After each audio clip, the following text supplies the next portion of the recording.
afternoon, everybody. Thank you for joining us for the media question and answer time related to COVID-19 that we've been doing in Eau Claire for some time now. We're glad you are with us and glad that you are here to get some updated information on what's happening related to COVID-19 in the Eau Claire area. Today is February 18th. A special shout out to my mother today. She turns 84. She's one of the people that I think about when I do my work related to COVID. I know we all have people in our lives that we pay particular attention to as we go through our days, and she is one of them. So I will name that it is her birthday today, which is special. I'll share with you, like we usually do, some basic data about what's happening in Eau Claire, what's happening across the state, a couple of updates, and then answer questions that the media may have. I'll start with Eau Claire data. We now have 10,895 individuals in Eau Claire County that have tested positive for COVID-19, an increase of 80 people since last week, Thursday. We're averaging about 11 cases a day, which again is really significantly lower than what we've had in previous months. It is good news for Eau Claire that our case numbers are at a place for the last 7 days that are much better. Again, a reminder that we are trying to get below that 10 case a day threshold in order to be more confident that we can through public health interventions and with our healthcare team, manage the caseload in this community. That 10 case number a day is really not about the volume of disease. It's still a significant amount of a communicable disease in the community, but it's really at a better place for us in order to manage it and slow down spread because we are able to stay on top of cases and their close contacts. We also now have about 135 individuals that are currently active cases with COVID-19. We're working with them and their families and their close contacts to make sure we don't have continued spread. 351 Eau Claire County residents have ever been hospitalized, an increase of 6 people that have been hospitalized with COVID-19 in Eau Claire. And we now have 104 individuals that have died related to COVID-19. No more deaths since last week, which is good news as well. We continue to track UW Eau Claire affiliated cases of COVID-19. We're about at 13% of all of our cases since September are related to UW Eau Claire. A reminder that they are doing really a heavy lift of testing in our community. Both off-campus students, on-campus students, and faculty are getting more regularly tested in their surveillance testing strategy using antigen testing, and that really does provide for us a little bit of awareness about what's going on in our community. Public health investigations, we are at 35 active public health investigations. Those are in work sites, schools, and in our long-term care facilities across Eau Claire County. We are currently in high status for COVID-19 activity level. That's the rating that the state gives us. The state as a whole is in high, and we remain in that high activity level. We've had 247 cases in the last 2 weeks, and we need to be below that 100 case threshold in the 2-week period to get out of this high status. Likely we'll be here for a bit. Again, our trajectory is downward though, so that is really good news. We want that to continue. Our positivity rate is at 5.3% by test. And again, that positivity rate is significantly better than what we were seeing a couple of months ago. Again, good news. Our testing is down. We are at 351 tests a day on average. Again, it's the lowest since about mid-October. It is something that we all importantly need to pay attention to. We want everybody to know that there is good testing availability in Eau Claire. It's free and available to you at many locations 7 days a week. Anybody that needs a test or has come in contact with someone that may be COVID positive or has symptoms, please get tested. Really, we know that some people don't want to know that they are COVID positive, or they might say, why should I get tested? I have the classic symptoms. I must be COVID positive. The truth is that if you know you have COVID-19, you can protect your family members, you can protect your people that you work and recreate with, you can protect your community. You'll be better prepared to stay home and not spread COVID-19 and make sure that those that you are in close contact with are also not inadvertently spreading COVID-19. We want to keep the circle small, and testing helps us do that. We also, from our data, know that our regional hospital bed space, our capacity in the hospitals, looks good. Our inpatient beds are at that green level. ICU bed space is at yellow, and again, primarily related to staffing. Community spread for COVID-19 is at 39%, remaining mostly steady. That is still in the red. Again, community spread means that people don't know where they were in contact with someone that was COVID positive, that they got the disease from. Our measures related to public health capacity are looking good. We are at 92% of people that tested positive get a call from the health department within that first 24 hours. Again, with our case numbers being closer to that 10 level, that really is that threshold that means that from a public health standpoint and a healthcare standpoint, we can stay on top of the cases. So go to our local health department website, that testing website and the case number website, to get more information about our local data and testing opportunities. Our state data today, we are now at 557,722 individuals that have tested positive for COVID-19, an increase of over 4,600 people since last week, Thursday, in the state. Active cases are now at 9,816 at a state level. And again, like I said earlier, the state as a whole is considered at that high activity level. 6,232 individuals that are Wisconsin residents have died related to COVID-19, an increase of 92 people since last week, Thursday. Again, a significant number of people since this pandemic started. A couple of announcements for you that have happened. Many things are happening related to COVID-19, it seems like, every week. First of all, there was an announcement earlier in the week about the new variant strains of COVID-19 and the fact that of the 5 cases that have been identified in Wisconsin, 3 of those cases are Eau Claire County residents. It was just announced that the 2 additional cases were found this week to be Eau Claire County individuals. Those people have not traveled. We don't know from their histories where they received the COVID-19 strain, and it does mean that the COVID-19 variant strains are circulating in our state. It's nothing special about Eau Claire, but it is from our surveillance testing that happens at a state level. It's awareness that we do have those variant strains locally and across the state. It is believed to be more contagious. We are cautiously watching this happening across the state and in other states to see what impact that will have related to disease spread. It's important that people remember that all those basic mitigation strategies can't be stopped now. Those things like wearing a cloth face covering when you are away from your close household, making sure that you are keeping distance, that 6-foot distance remains critically important. Getting tested, washing your hands, and staying home when you're sick remain as important as ever.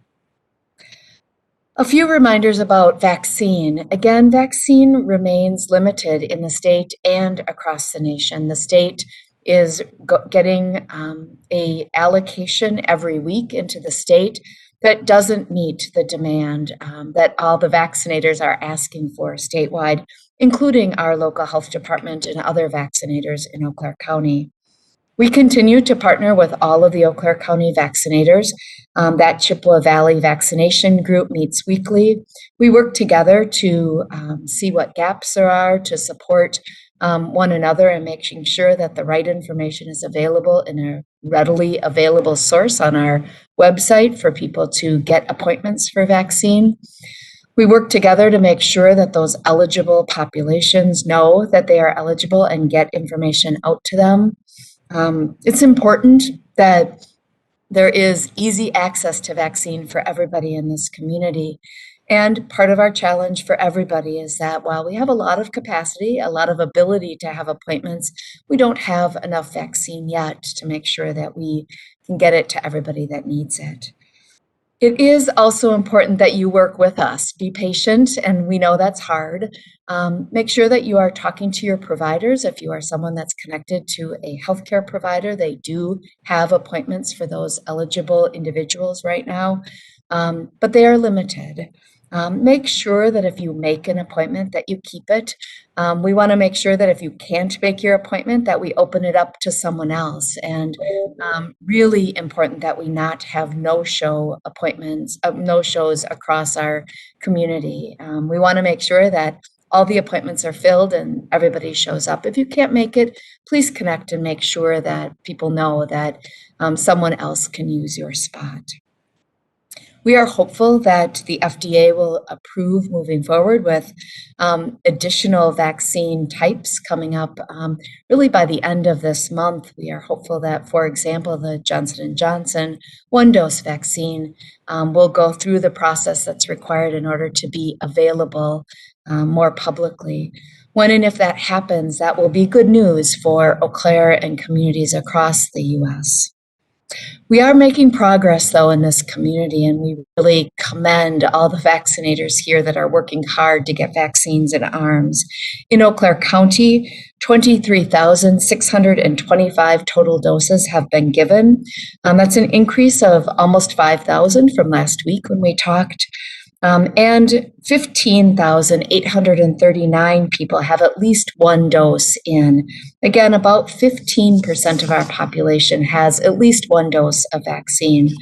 Again, with our current types of vaccine that we have available, it is a 2-dose series, and 7,704 people have completed that full course of vaccination and are considered protected 2 weeks after their second dose. Almost 52% of 65-year-old and older individuals in Eau Claire County have gotten one dose. Again, that's good news. That's our population that is at highest risk for hospitalization and death, and it's good that we are prioritizing that group and that in this community we are working as quickly as we can to get that group vaccinated. The next group of eligible individuals, we believe starting on March 1st, will be educators, daycare, K-12, and higher ed educators. Those people that are essential workers in fields like the utility workforce and information technology, the IT workforce, food and agricultural workers, and then some additional healthcare personnel that may not be patient-facing healthcare, but that work in essential operational areas of healthcare, as well as people living in group settings. Those individuals will be eligible, as we understand it, starting March 1st. It's a large group of people across the state and in our community. We aren't anticipating that a large volume of additional vaccine will be available, so do know that as we work through the 65 plus population, we will be in this community, like all communities, working forward from there to allocate vaccine appointments to those next eligible groups. The state has prioritized our educator groups as the ones that are first prioritized amongst that 1B population, or those that are now going to be eligible as of March 1. Again, the state is getting many more requests for vaccine doses than what they can actually distribute because of what they are receiving from the federal government. We have only gotten, for example, a small percentage of the vaccine that we have asked for our health department-run clinics. We continue to do larger mass vaccination clinics as a health department team. We're adding a site in Augusta shortly, as well as adding other large mass vaccination locations throughout the community as we have more vaccine available. We also have the ability and have been doing some travel vaccination strategies out to some senior apartments, for example, where people are less mobile but still are at risk. We're bringing vaccine to them in some cases as well. All the vaccinators in Eau Claire County are working really hard and working together to make sure that that limited supply of vaccine is getting in arms. If you're an employer of groups that are going to be eligible starting March 1st, please consider how you will support people in your employee group in getting vaccinated. Share information, make sure they know that they are eligible. Allow perhaps vaccination on work time so that you show your employees that it's a priority to you, that they are protected and that they are protecting others in the community. Help qualifying individuals access vaccine in the easiest and most efficient way possible. We all have a shared interest in having high vaccination rates in this community, and we're counting on employers working together and working with us to make that happen.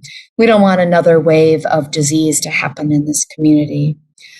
Those employers that are connected with the Chamber of Commerce and the Chippewa Valley Economic Recovery Task Force did get emails from our health department, from our incident command group about eligibility, if they are in the groups that are considered eligible starting March 1, about what to be thinking about and what to do.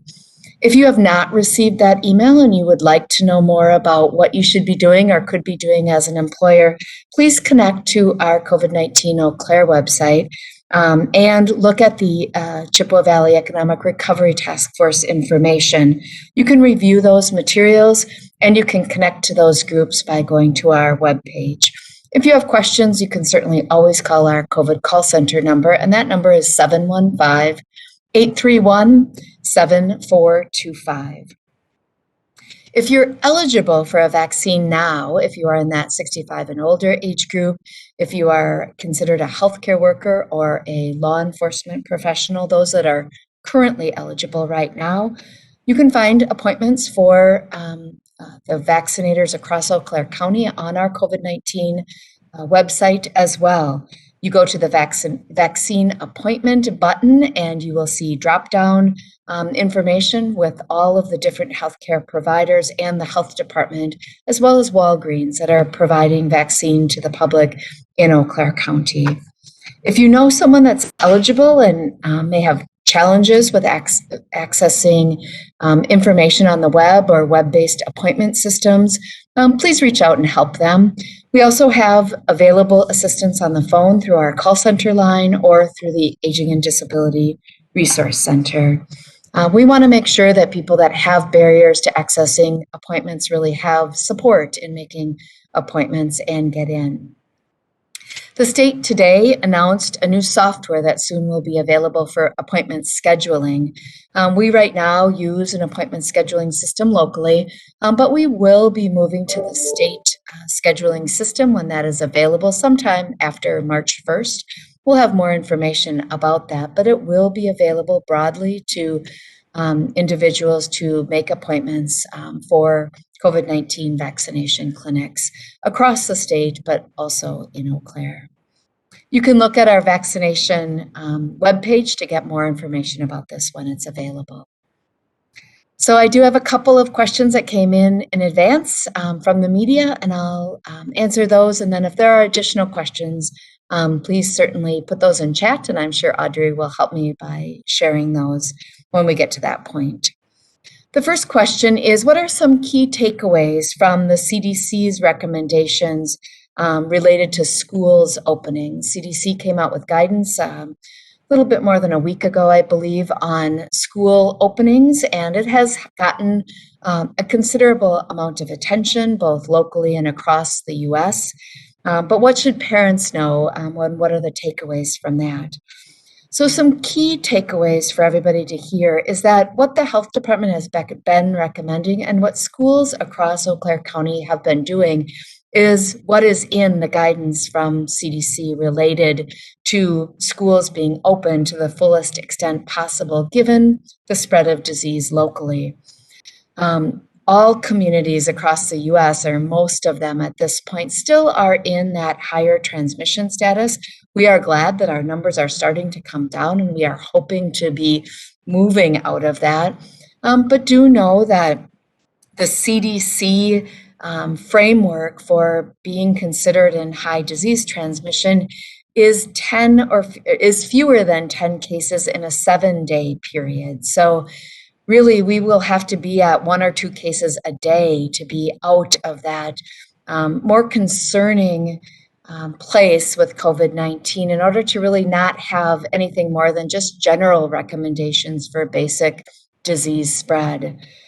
So the key takeaways from that document really match up with what our schools are doing right now.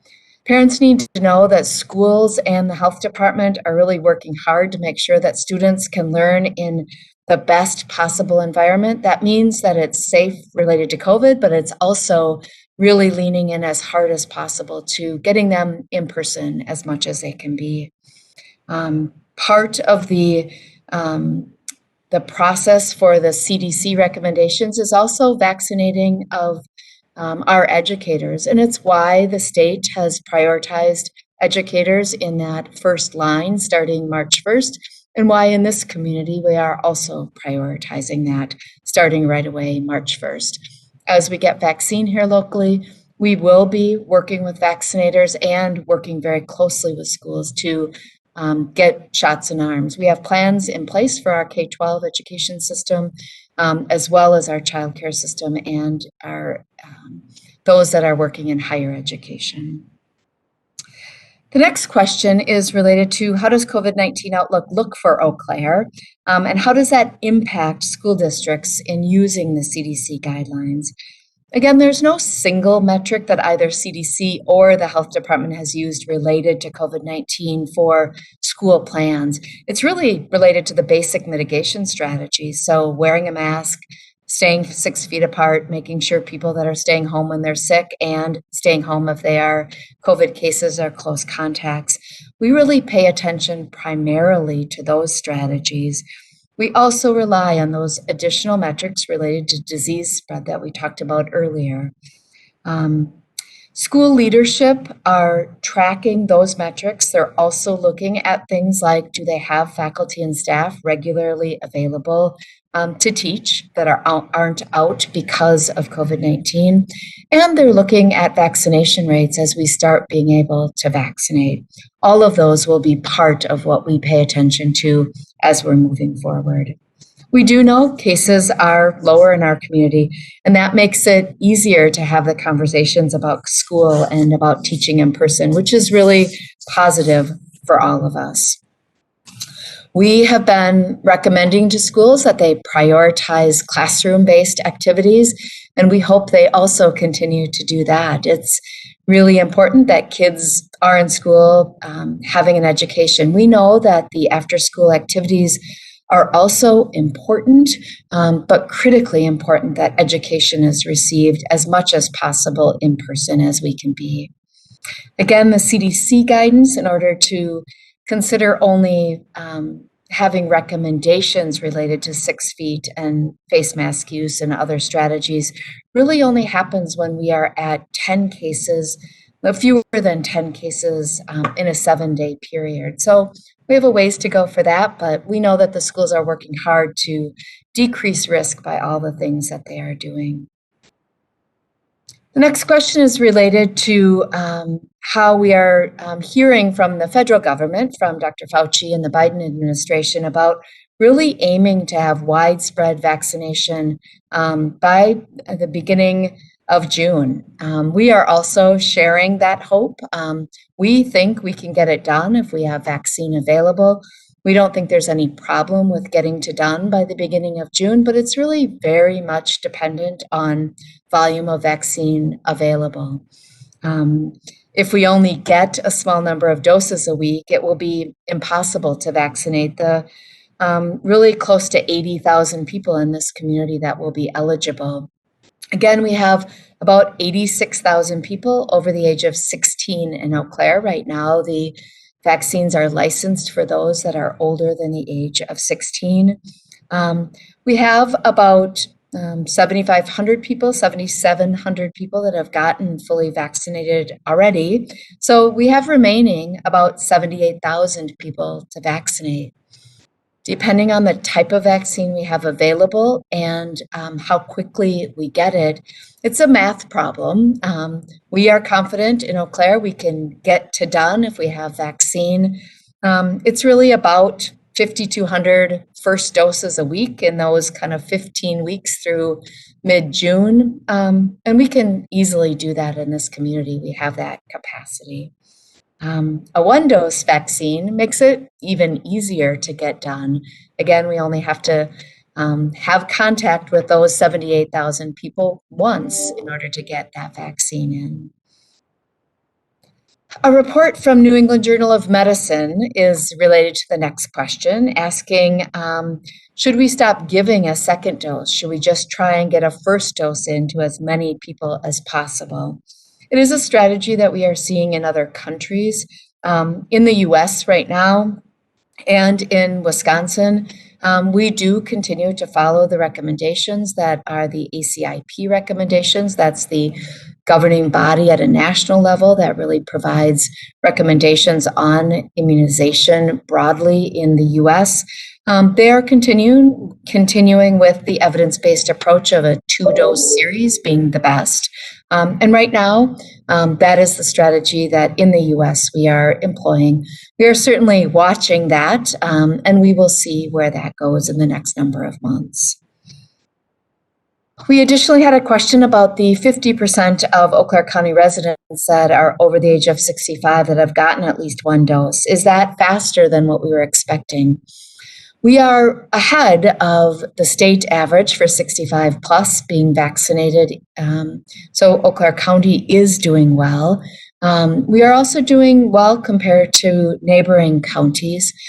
We are equally worried, though, that 65 and older individuals in all communities across the state get vaccinated. So we should expect that while we are doing well, the state needs to allocate vaccines so that it is equitably distributed to places to get that 65 and older population vaccinated in the state. Doesn't do any good if a neighboring county has 10% of their population vaccinated at that age group and we have 50%. We can't afford any lives impacted by hospitalization and death in that age group. We also know that there are a lot more people in that 65 and older age group to vaccinate, even in Eau Claire. There are approximately 16,600 people in that group. So we know we have a lot more vaccine to give in order to be fully vaccinated, which is really a very concrete goal for that age group. We want to get as close to 100% vaccination of that group as we can get. We will continue working on that population even following the March 1 opening of other eligible populations. It will continue to be an important priority of healthcare and of public health to get that group vaccinated. We won't stop that when we get to March 1 and have other groups eligible. So the final question that came in advance was, do you have any reason to believe that the next groups that are those Phase 1B groups, including teachers and food workers and others, will be able to start getting vaccine before March 1st? We don't have any sense that that is going to be opened up prior to March 1. We still have a lot of people that are currently eligible, again, that 65 and older population, as well as still remaining healthcare workers and law enforcement personnel that haven't gotten vaccinated. We need to make sure that they do. So I don't anticipate that the state will be announcing eligibility prior to March 1. All right, so I will pause there and ask first, Audrey, if there are any questions that have come in from the media. Just a question about the variant cases that you mentioned. Are they related at all to the first case of the variant found in the county in January? Yeah, thanks for that question. All three variant cases in Eau Claire County are not connected. So there is no connection between any of the three cases of the variant strain in Eau Claire County. That was the only chat box question. Are there any media partners that are on who would like to unmute and ask a question directly?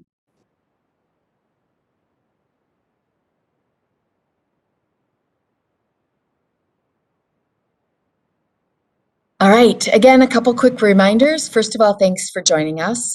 Our COVID-19 Eau Claire webpage is a resource for you to find information on all of the things we've shared today. And if you have questions, please call our COVID call center. That number is 715-831-7425. Thank you, and we'll talk next week, Thursday.